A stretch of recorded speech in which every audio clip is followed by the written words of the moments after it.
نقطتين تخص سمعة القضاء بغض النظر عما تقوله في صدام حسين أو إخوانه، وسمعة العراق.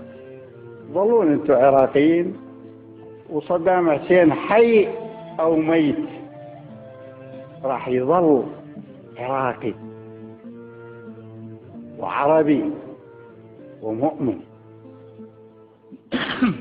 أقول عراقي لأن العراق أكثر من قومية واحدة، لازم أعتز به. وأقول عربي لأن انتمائي. فلذلك حتى لو كان أحد منكم لا يصلي، في دستور الدولة، سواء الدستور اللي وقع صدام حسين ومؤمن به أو الدستور المخترع اللي ملاه المستشار الأمريكي على العراقيين،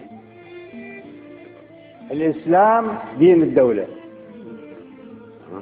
فأنبه مرتين على وقت الصلاة لكن تهمل.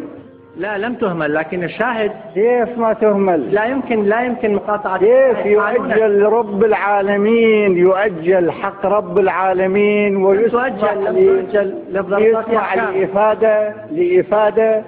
لإفادة وصفت